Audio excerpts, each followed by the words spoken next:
గౌతమ్ మల్లిల మధ్య బిడ్డ గొడవ చాలా ముదిరిపోతుందనమాట. అయితే మళ్ళీ బిడ్డనివ్వండి, బిడ్డనివ్వండి అంటే నేను ఇవ్వను అని చెప్పేసి బిడ్డని పట్టుకొని వెళ్ళిపోతూ ఉంటాడు. అయితే ఏమవుతుందంటే గౌతమ్ మల్లి ఇద్దరు కూడా ఒక లోయల దగ్గరికెళ్తారు. అంటే తెలియకుండా వెళ్ళిపోతారనమాట.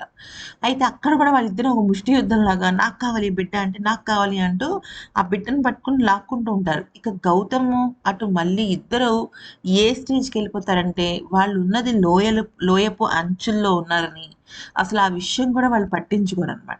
ఇంకా గట్టిగా గుంజేసరికి ఏమవుతుందంటే మళ్ళీ లోయల్లో పడిపోతుంది. గట్టిగా అమ్మా అని వినిపిస్తుందే తప్ప, ఆ లోయల్లో ఎక్కడ పడిపోతుందో ఏంటో కూడా తెలీదు. అయితే ఇంక గౌతమ్ షాక్ అయిపోతాడనమాట. అంటే చేతిలో బిడ్డ, మళ్ళీ ఏమో కింద పడిపోయింది. ఏం చేస్తాడు? ఏం చెయ్యలేడు. తన చేతిలో లేదు కదా! అయితే ఒక్కసారిగా మళ్ళీ అమ్మ అనడం వీళ్ళందరికీ వినపడుతుంది. వీళ్ళందరూ కూడా ఆ కాన్పోయిన చోటుకొస్తారు డెలివరీ అయిన చోటికి. కానీ అక్కడ మళ్ళీ ఉండరు. ఎందుకంటే వాళ్ళు ఆల్రెడీ లోయ దగ్గరికెళ్ళిపోయారు పిల్లని పట్టుకొని. పిల్లని పట్టుకొని.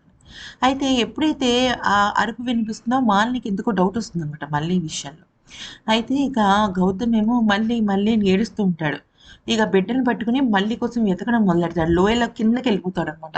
అంటే ఆ లోయ ఎండింగ్ ఎక్కడైనా ఎండ్ అయిందేమో అని జెప్పేసి. అయితే ఎక్కడా కూడా మళ్ళీ దొరకదు. ఈలోపు మాలినికి ఎందుకో అనుమానం వస్తుంది. ఈ గౌతము నాకు మళ్ళీ బిడ్డనిచ్చేస్తుందని మల్లికి కూడా హాని తలపెట్టే రకమేమో అని నాకనిపిస్తుంది అని ఇక మళ్ళీ చివరి మాటలు గుర్తు చేసుకుంటూ ఉంటుంది. అక్క నేను దేవుడు గూడా నిన్ను ఆపలేడక్క. నా బిడ్డని నీకిప్పిస్తానని చెప్పేసి అంటూ ఉంటుంది గదా! అయితే వెంటనే అమ్మవారి దగ్గరికెళ్ళిపోయి ఏడుస్తూ మాలిని దండం పెట్టుకొని, "అమ్మ దయచేసి నా చెల్లిని తన బిడ్డని కాపాడమ్మా. తనకి బిడ్డ పుట్టినట్టయితే ఇంక తను చచ్చిపోతుందేమో అని భయంగా ఉందమ్మా" అంటూ అమ్మవారిని శరణు వేడుతుందనమాట. ఇక వసుంధర అలాగే అరవింద్ వీళ్ళిద్దరూ కూడా మాలినిని ఓదారుస్తారు కానీ, మాలినికి మాత్రం చెడు శంకిస్తూ ఉంటుంది.